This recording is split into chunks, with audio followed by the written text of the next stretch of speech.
Good morning, one and all. I hope I am audible. Yes, yes. Yes, thank you, sir.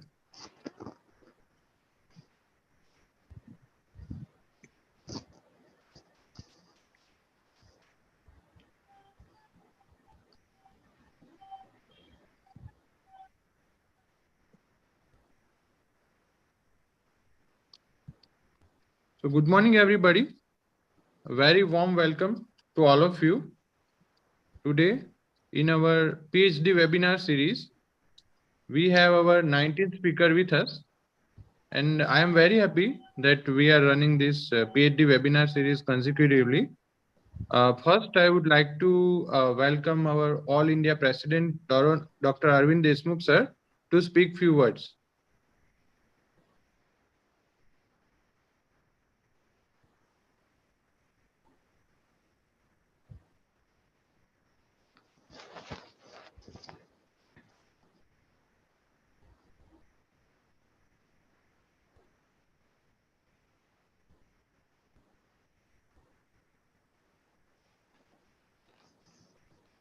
Hello, Deshmukh, sir.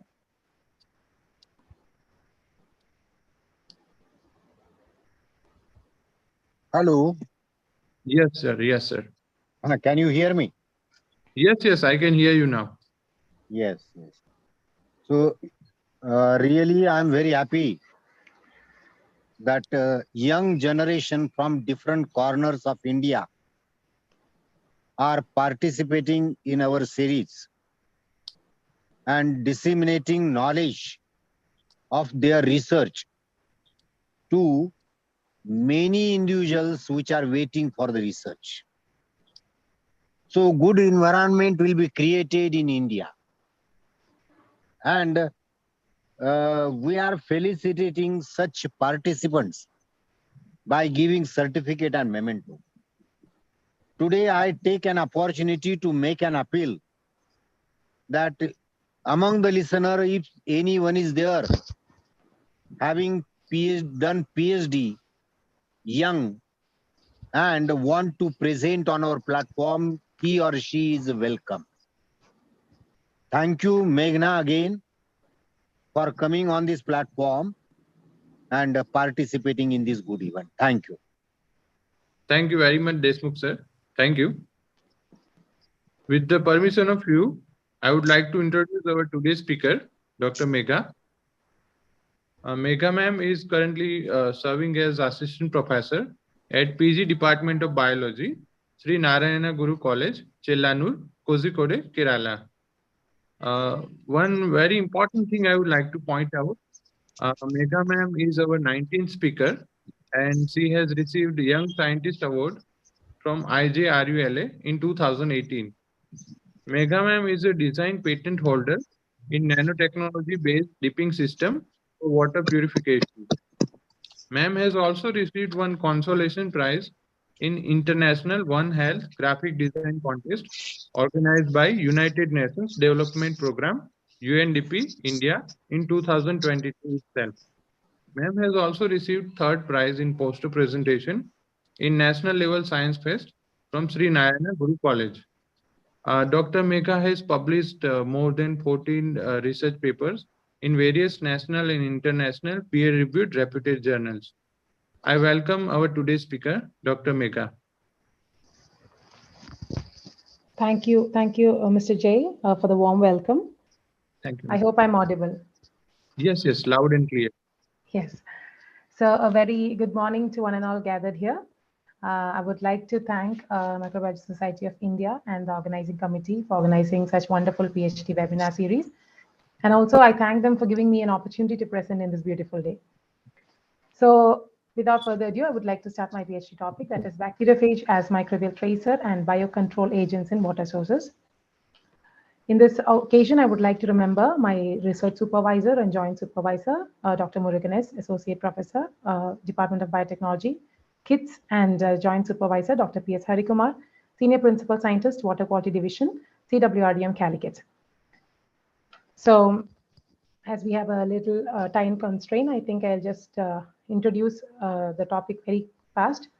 So the major work was done on water pollution and water treatment using bacteriophages as tracers and control agents. So we all know that water pollution is getting bigger and bigger day to day. And we all know that if it's going to happen, it's going to continue like this, we all will be having a third world war for water, for drinking water. Yes, so my area of study was mainly Calicut, which is a district in Kerala. And it is my hometown also. So I was just going to understand what was the extent of pollution happening in Calicut, especially the groundwater sources through the surface water sources, and urban and rural areas were selected for the same. So let me come to the objectives of the study. The first objective was to investigate the bacteriological quality of water of urban Excuse and me, rural ma'am. areas. Yes? Are you on the title slide? No, I have changed the slide, but it's not moving.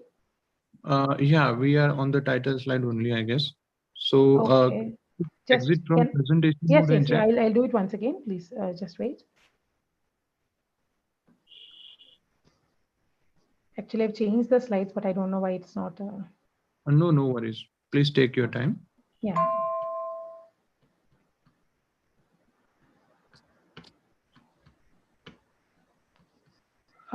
Can you see the slide now?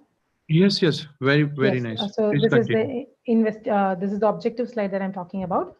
The first point was to investigate the bacteriological quality of water of urban and rural areas using sanitation mapping and geographical information system. Then isolate the bacteriophage and characterize for its application as tracers and biocontrol agents. To analyze the soil properties and also to determine the factors affecting the survival of phages in different soil types. To study the transport mechanism of phages in different soil types and to calculate the safe distance between well and contamination source. And the final objective was to develop a phage formulation for the reduction of bacterial pathogens in water sources. I hope you can see the slide. I've changed it. Can you see it, Jay? The slide, I've changed it. I'm not sure if it is changed. I think it is it's chapter 1. Okay. Yes. Okay. No, sorry, we are on the previous slide only. Okay. Has it been changed now? Not really. Okay, so I don't know why it's happening. Let me check once again. Sure.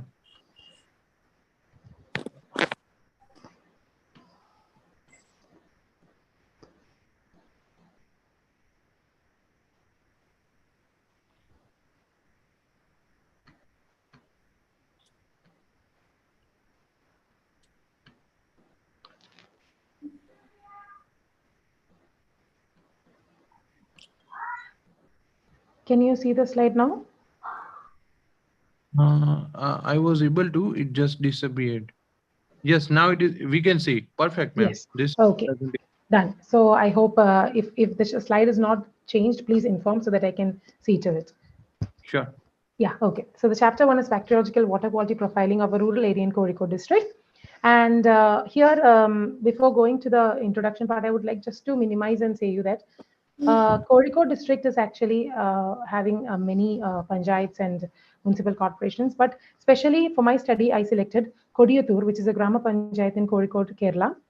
And it's actually surrounded by 2 rivers, and Chaliyar and Iruvaranyi. And also, it's a thickly populated panchayat with a lot of water contamination areas, contaminating areas, as well as waterborne diseases happening in that particular panchayat. So this particular panchayat was selected. I've changed the slides. Can you see it? Yes, ma'am. Yes. Okay. So as it's a big panchayat, I selected 5 important wards of this panchayat where mostly waterborne diseases were reported. So data collection was done using the primary health centers, and the household survey also was carried out. Spatial mapping analysis was carried out using quantum GIS, and a sample size of 50 numbers of water samples were collected from these 5 wards. Bacteriological analysis, mainly, most probable number was done, and statistical analysis using SPSS was also carried out. So these are the water sampling stations of Kodiyathur Panchayat. As you can see, the water totally, the color and the condition of the water, groundwater was also not good. Through the pictures, you can clearly see that. So as per the survey, we found out that 95% of the people of the Kodiyathur Panchayat depended on open wells. And drying up of water sources during the onset of summer was about 56%. And the common method of water treatment adopted by the residents were boiling, chlorination, and filtration. And also the latrine to well distance was also calculated and calculated using as per our study. And almost 70.6% of the people or the houses had a latrine to well distance of 4 to 6 meter, which is like too low than the Kerala Municipal Corporation building rule. Here in Kerala, it should be at least 7 meter. But in Kodiyathur, I could see that most of the houses, like 70.6% of the household, had lateral to well distance of 4 to 6 meter. And a point feature map was also designed as part of this study. And the point feature map shows that the dotted red points indicate well having lateral to well distance of less than 7 meter. So you can see that we have ample number of red dots on the map indicating that the well water to lateral distance was quite low. And this is the GIS map, which shows the fecal streptococci distribution. And the red color indicates the areas where the fecal streptococci count was found to be greater than or equal to 2,400. Same way, the fecal coliform distribution of the panchayat. Then we have the total coliform distribution of the panchayat. Then the percentage profile of E. coli in different wards was also calculated, and ward number 4, which is actually Kodiyathur, the actual Kodiyathur ward, was found to have 100% contamination with E. coli in their well water sources. The correlation analysis of the latrine and bacterial count was also identified, and it showed a negative correlation, indicating that the lesser the well water to septic tank distance, the higher the amount of coliforms in the water samples. The mean values of the total coliform, fecal coliform, and fecal streptococci count with respect to the covered and uncovered wells and their distance to latrine was also found out. And this also indicated that the count of coliforms were increasing in the case where the well was not properly covered, as well as the latrine to well distance was less. So from this this particular chapter, I could identify the problems were mainly related to the septic tank and latrines, and the migration of bacteria from these latrines and septic tanks have actually reached the well water, and covering of wells and uncovering of wells is also a great difference in maintaining the bacteriological quality of water. So these were the findings through the first chapter of my study. Moving on to the second chapter, it was the bacteriological quality analysis of water sources of urban area in Kozhikode district. So initially finished the rural area, and then I jumped onto the urban area. For urban area, I selected Kanoli Canal, which is actually is a canal which flows through the heart of Kozhikode district, and it connects two rivers, that is Kalai in the south and Korapura in the north. And in between, you can see that this is the canal, the map of the canal, which is also designed as part of my PhD work. So on the either side of the canal, it is highly urbanized, except certain patches of the northern sector. It is almost 11.4 kilometer in length and ranging from 6 to 20 meters in width. And in monsoon, the depth of the peak varies from 0.5 to 2 meters. So this is the place from which I selected the sampling points for my urban water sampling. Sample size was 11 samples from the groundwater, as well as the surface water. Surface water points were the canal itself within 1 kilometer distance, and the groundwater sampling were done from the houses adjacent to the surface water points. The bacteria was isolated, and biochemical characterization was done from the samples, and Malditov analysis, PCR amplification, nucleotide sequencing, etc. were done as part of this study. And finally, a buffer analysis map was also made. These are the water sampling stations of Kanoli Canal. You can see the canal. You can see how contaminated the canal is, and also the adjacent water samples were also collected. Groundwater samples from the nearby households was also collected to understand how far the canal contamination is happening to the adjacent groundwater wells. So the biochemical characterization also showed the total number of 8 bacterial samples were collected from the canal. And the Malditov MS analysis also supported the biochemical characterization, and E. coli, Klebsiella, Bacillus, Staphylococcus, Aeromonas, Citrobacter, Pseudomonas, these kind of bacteria were isolated from the canal. And the occurrence of bacterial isolates were found out, and the highest number of bacterial isolates were found in case of E. coli. That means both from groundwater as well as surface water samples, E. coli bacteria were isolated in higher number. And as E. coli is the main water pollution indicator organism, I sequenced the same E. coli, and accession number was also I also got an accession number for this particular E. coli strain, which was isolated from Canoli Canal. This is the buffer analysis mapping, and the same Canoli Canal was actually divided into different buffers, like zone 1 to zone 5. And in each zone, I was able to mention which all type of bacteria were mostly prevalent in that zone. And this is the first map of Canoli Canal. First time buffer mapping of using bacteria was done in case of Canoli Canal. So as per the study of the urban area, it was evident that the canal contamination has actually led to the contamination of the adjacent groundwater wells, because similar kind of bacteria was also isolated from the well water sources, which was very adjacent to the sampling points of Canoli Canal. So this through this chapter 1 and chapter 2, I was able to understand that urban area as well as rural area both are having same type of contamination, that is bacteriological contamination is happening in both urban and rural areas. Moving on to the chapter 3, it was to isolate and characterize bacteriophages from sewage water. So the same canal was selected for the isolation of bacteriophages. And we all know that bacteriophages, which is abundantly present in the nature, and it is actually the intracellular parasites, which is very specific to the host. So here, the water samples taken from the canal was also used for the isolation of bacteriophages using the host bacteria E. coli KP005067, which is selected as the host pathogen. And further, the bacteriophage isolation was done using enrichment and spot assays, one-step growth kinetics. Morphology was studied using transmission electron microscopy, and the phage quantification of phage DNA was done, as well as the UV radiation studies was carried out. SYBR staining indicated that water samples contained both the collected water samples contain both bacteria-like particles as well as virus-like particles. Then we have the plague and spot assay. Sampling station 4 had the highest number of plagues, that is 86 PFU per ml, and average plague diameter was found to be 5 to 7 millimeter, and the nature of the phage isolated was lytic in nature. Out of the 7 samples selected, 71.4 was positive for the plague assay. So these are the bacteriophage plagues obtained. And then the one-step growth curve of the phage indicated that the latent period is 15 minutes, rise period begin after 20 minutes, host slices completed after 30 minutes, and the release of progeny, that is 35 progeny virions per infected cell, was identified as per the one-step growth kinetics. And then we have the transmission electron microscopic image, which showed that the phage belonged to Ciphoviridae and order Cordovirales due to the presence of a non-enveloped head and a long contractile tail. The genomic DNA of the phage was studied, and then the molecular weight was found to be 31 kb.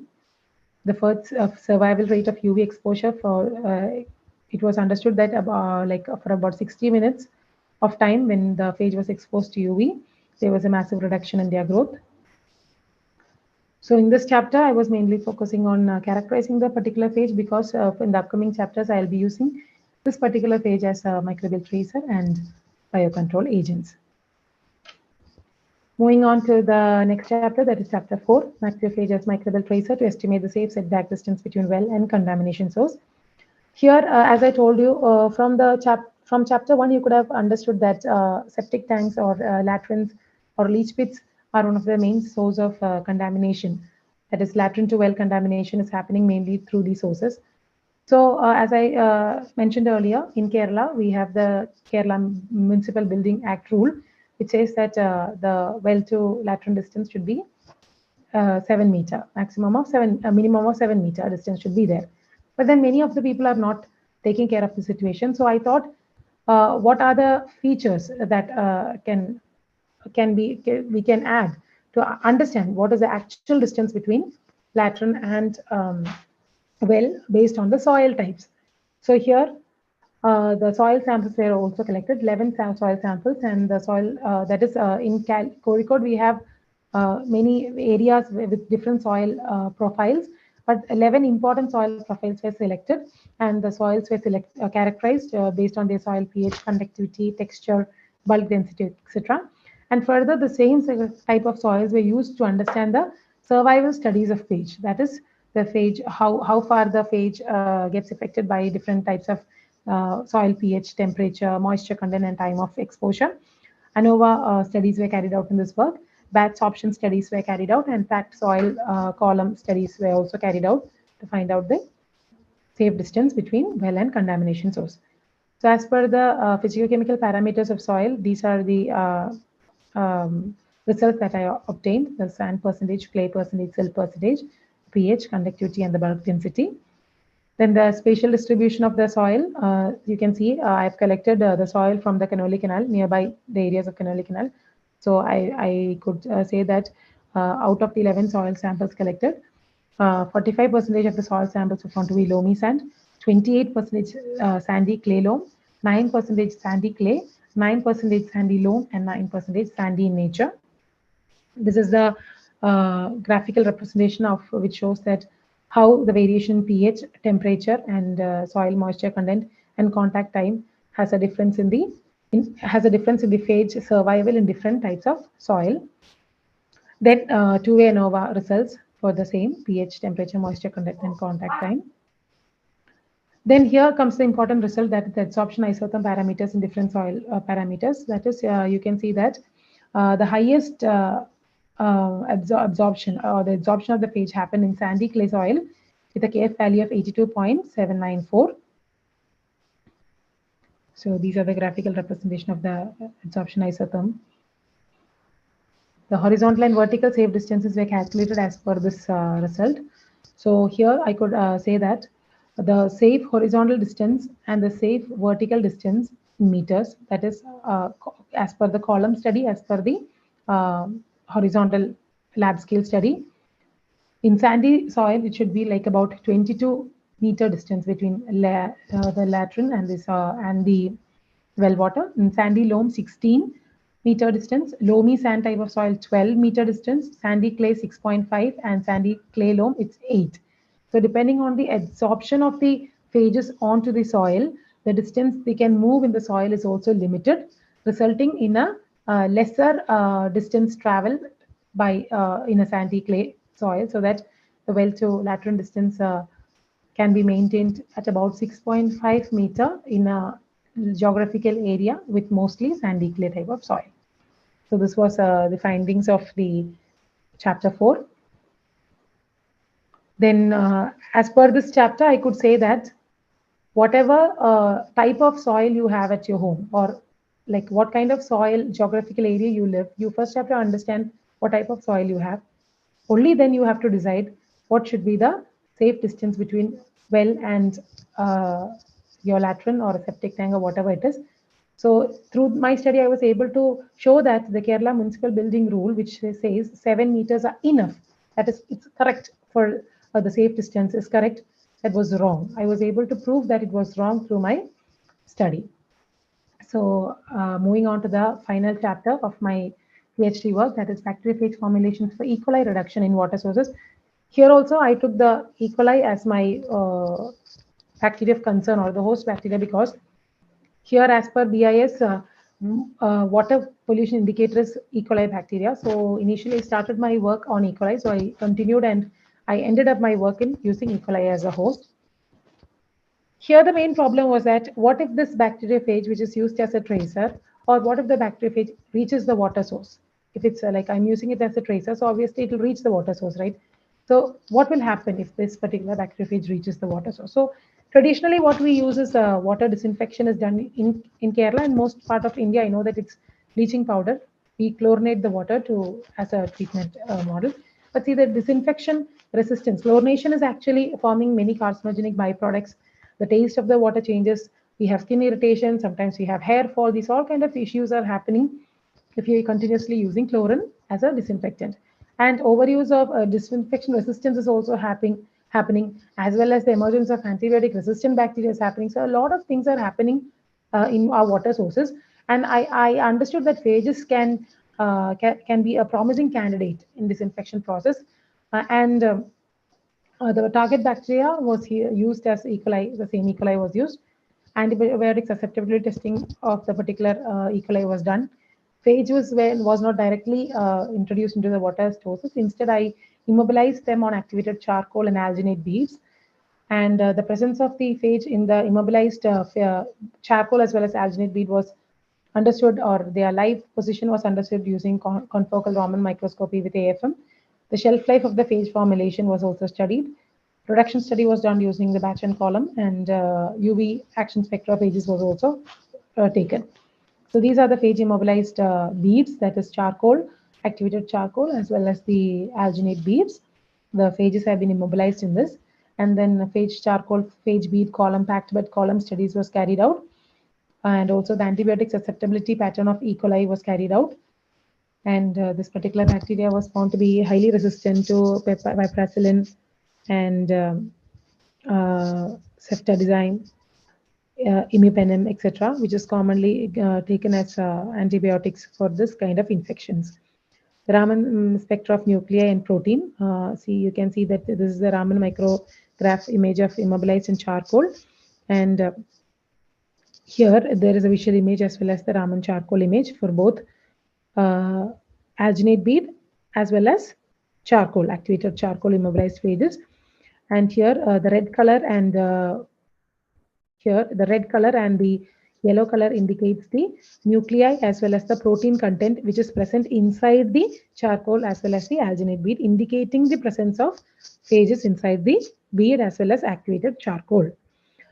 Now moving on to the phage shelf life at different temperatures. Both 4 degrees Celsius as well as 30 degrees Celsius was taken to store my phage formulations, but both in three conditions, that is as a phage broth, as charcoal phage, that is the activated charcoal and phage combination, as well as the alginate phage and the alginate phage combination.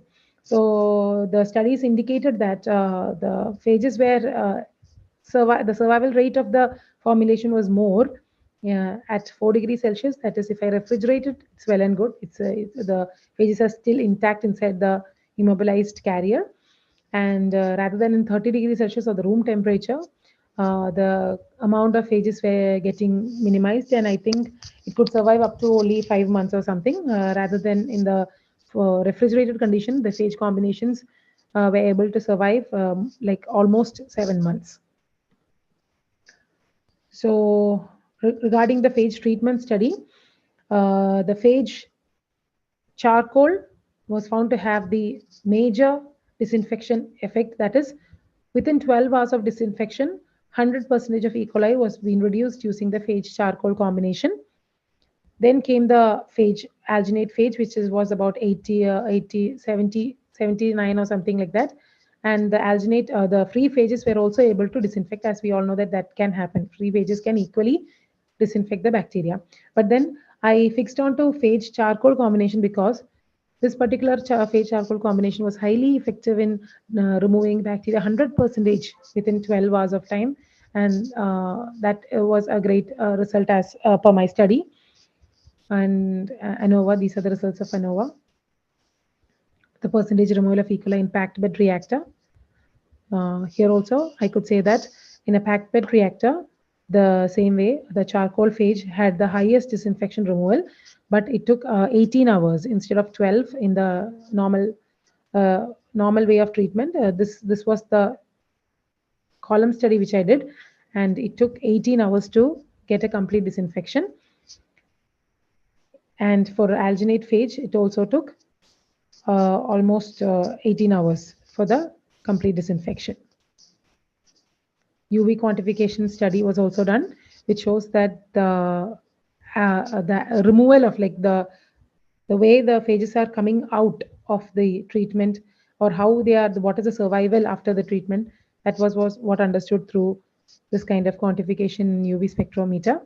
And there was a high release of phages from charcoal as well as alginate bead, but then the release was a little bit slow from charcoal rather than phage beads. So I think from the study I understood that phage charcoal is the best way to be used as a biodisinfectant in water sources. And we can easily replace chlorination, which is a chemical disinfection, by using these kind of combinations. So that is how I ended my PhD.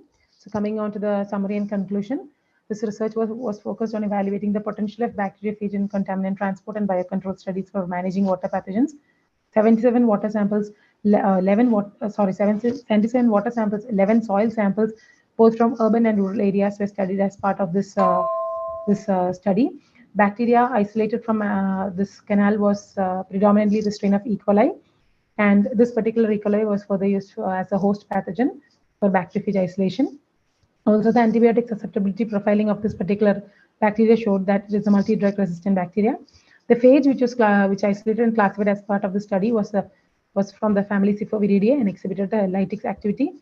Soil characterization mainly identified 5 textural classes of soil, and the survival rate of the phages in different soil type depending on various environmental factors like temperature, pH, and moisture content. This was also understood from the study. Sorption mechanisms of phage in soil was a way to understand or calculate the safe setback distance and between a contamination source and well water. The immobilized phages, that is both in charcoal and alginate beads, had an effective way of removing bacteria from water.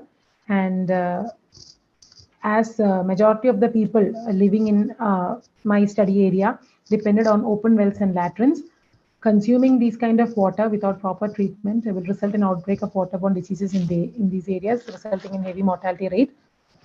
So, as per my study, I suggested that the safe distance between water and contamination source should be identified not merely by checking the KMBR rules, but also by understanding the geographical soil texture and geographical location of your place. And also, through my study, I was also able to provide a solution to replace bleaching powder or chlorination using a natural, safe, sustainable, eco-friendly product, that is phage formulation.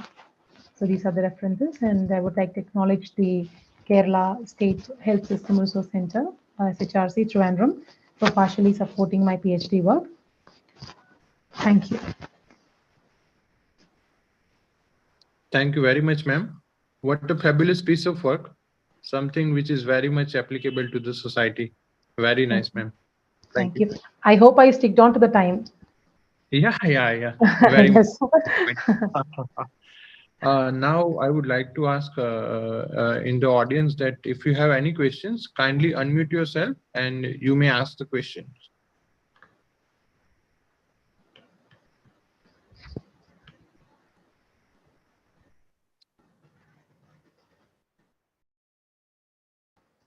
Yes, good afternoon, sir. This is Dr. M. Charita Devi from Department of Virology. And I congratulate you for the successful completion of your PhD work on bacteriophage screening and to detect the water contamination, everything.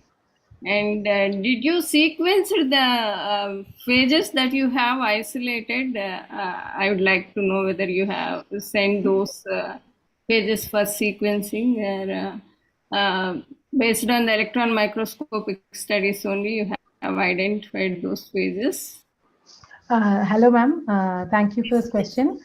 Yes, yes. Ma'am, I didn't sequence the phages as I was only, as you can see, I could only characterize them using the morphological structures STEM and the genomic size.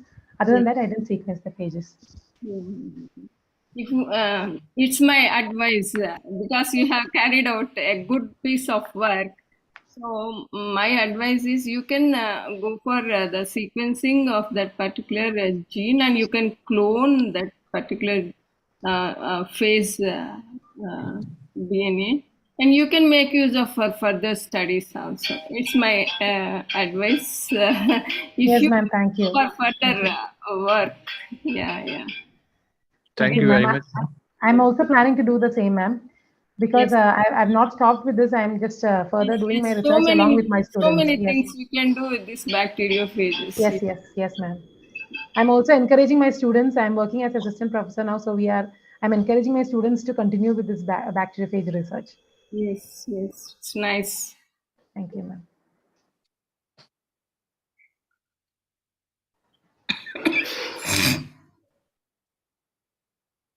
Do we have any more questions in the audience?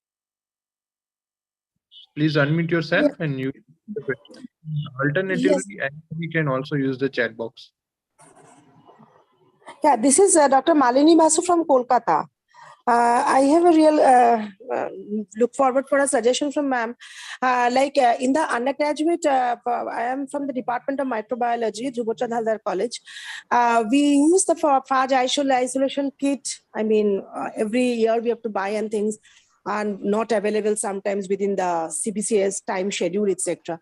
So, ma'am, like we can follow these the initial slides that you showed for this isolation purpose. Actually, for the undergraduate, we have this phage isolation, plaque assay.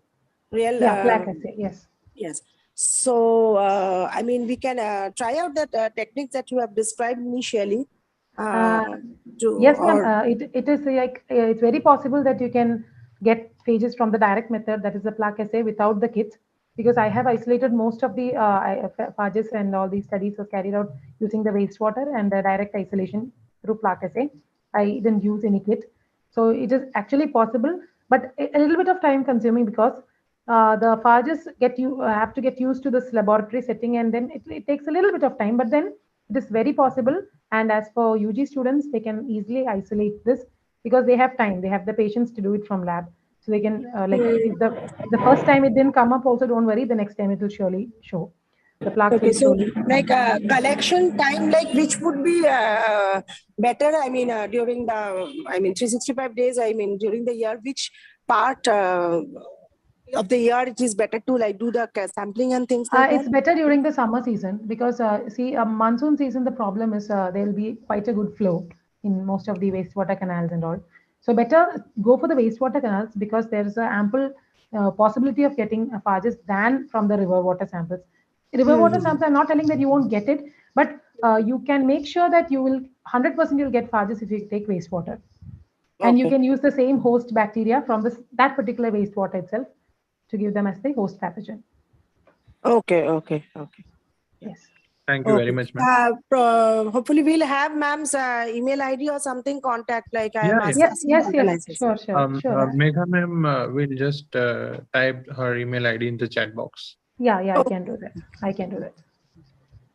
Thank you. Yeah. Thank you, ma'am. Thank you for the question.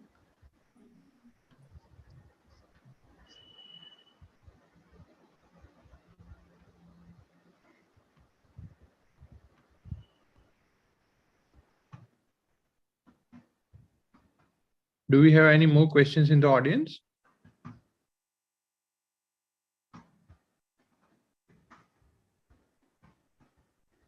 Okay, perfect. So Megha madam's email ID is visible to everybody in the chat box. So even if anybody has any further queries and questions, you can always connect with her. Megha ma'am, I also have a question myself. Yes, Yes, please. Many students in the audience, I would like you to ask a question that what were the kind of challenges you faced while doing your PhD work? That is actually, Deshmukh sir, it's a huge, actually I could write a book if you're asking the challenges, because uh, this bacteriophage, the topic, it like accidentally it came to me. I was focusing on water pollution treatment methods, and my guide, we had a scientist from Canada. He came and he gave up the potential of bacteriophages in research. And then my guide, Dr. P.S. Harikumar sir, I still remember him. Why? Because he is the person who twisted my PhD towards this phage. And then he told me, Megha, why don't try all those conventional treatment methods and all those things? Take phages. It's a challenging opportunity. You just start with phages. So I was like, okay, I'll start. But then once I started, I understood that it's not a piece of cake that it's very easy. Because as I told earlier, initially I was not getting the phages. So I was using normal river water, groundwater, and all these kind of things. And I was like, oh my God, I won't be able to finish my PhD. This is going to happen like 1 year. And I couldn't even isolate one phage. And I was like totally depressed. And then I went to SIBA, Central Institute of Brackish Water Aquaculture in Chennai. And then I got a training in phage isolation from wastewater. That 5 days changed my life, actually. And that is when I understood that phages can be isolated from any type of water, but you need that patience and that, that chota techniques are there, which should be added. And then I was able to do the same from my lab. And then it was easy. And the second part, the difficult part of my PhD work, I had two supervisors. Both were eminent people from eminent areas, and being in between them, one was from Tamil Nadu and one was from Kerala. And I was actually bombarded with ideas from both the sides, and I had to meet the expectations. That gave me a lot of pressure. Because both the sides, they will give me advices. You do like this, you do like this, you do like that, you try this one. And then it was like a hectic task. But then, with God's grace, everything went well. So the only thing I want to tell the upcoming PhD students are that you should be really patient while doing PhD. You can't just, especially in PhD in a life science, you can't just run. Okay, I'm going to finish in 2 years. You can't even fix a plan. Your work plan will not work. Whatever your research will not work. It will only work if you have the patience to move forward with PhD. You should be dedicated towards research, and everything will fall into place. Thank you, ma'am. It was indeed a very nice presentation, as well as the fabulous work you have done. Thank you, sir. Thank you. And I would like to mention to everybody that on behalf of Microbiology Society India, we are giving memento and certificate to each speaker who participates in our PhD webinar series. So thank you everybody. Do we have any more questions? I think not. So even if anybody has any further questions, they can connect with Megha ma'am via her email ID. Yes. That would be all. Happy weekend, everybody. Let's meet on next Sunday. Thank you, ma'am. Thank you, everybody, Thank you so for being. much. Thank you. Thank you. Thank you, everyone.